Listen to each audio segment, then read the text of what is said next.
Apple, we believe that technology needs to have a clear point of view on this challenge. There is no time to get tied up in knots. That's why we only have one message. You have no place on our platforms.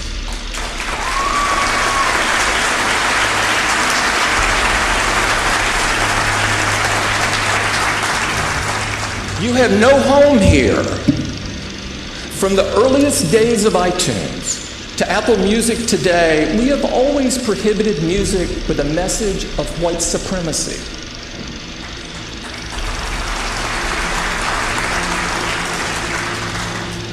Why? Because it's the right thing to do. At Apple, we are not afraid to say that our values drive our curation decisions. And why should we be? I believe the most sacred thing that each of us is given is our judgment, our morality.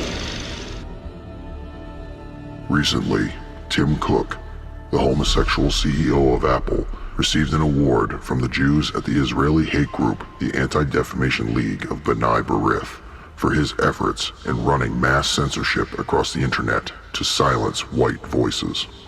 His acceptance speech pandered to the bitter hatred the ADL has for white people, outright saying that they will silence anything that promotes white interest. He goes on to say that iTunes does not allow music that affirms the rights of white people to exist.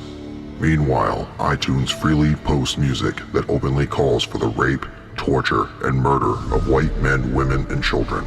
I have found numerous examples of this on iTunes. Also, Twitter is guilty of openly allowing hatred and calls for violence against white people by people with verified Twitter accounts.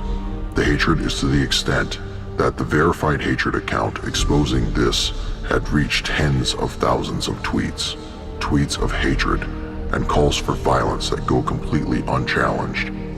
And instead of the accounts posting these tweets becoming unverified, censored, or better, deleted, Twitter deleted the verified hate account to silence them from exposing the level of vile hatred against us whites, affirming the truth that the powers in Silicon Valley seek the complete elimination of our people. Extreme leftist propaganda outlet Vox ran an article glorifying censorship and boasting its effectiveness in silencing anyone that doesn't submit to the social Marxist agenda. We have heard from conservatives for a very long time the argument that the left needs to become aware of this tactic of censoring opposition and how it will be used against the left when someone right-wing comes into power. This is an ignorant stance because it shows the lack of understanding of one's enemy. The left knows that deplatforming ensures they will always have power. This is why they do not fear the reverse and the consequences that come from it, because they know it will never happen. There are many who call for the conservatives to take action and stop complaining about censorship on the internet, but do something. But in reality, there is little action that can be done because the left has demonstrated their power and effectiveness of their tactics. Instead, we should be asking, what would the Founding Fathers do? Prior to the Revolutionary War, the founders gathered together and realized that their voices were no longer given weight to the government. They were being told by a foreign power how to run their lives and pay taxes into the system, and they were given no say in any of this. What is often depicted as a protest against taxes by cucked libertarians was actually a protest against censorship. No taxation without representation. The Founding Fathers were demanding their voices be heard, and since it wasn't, they took the money-making products of the party that was censoring them and destroyed it. If Apple existed prior to the Revolutionary War, collecting tax money to charge for profit while censoring them on the behalf of the king, what do you think the Founding Fathers would have done?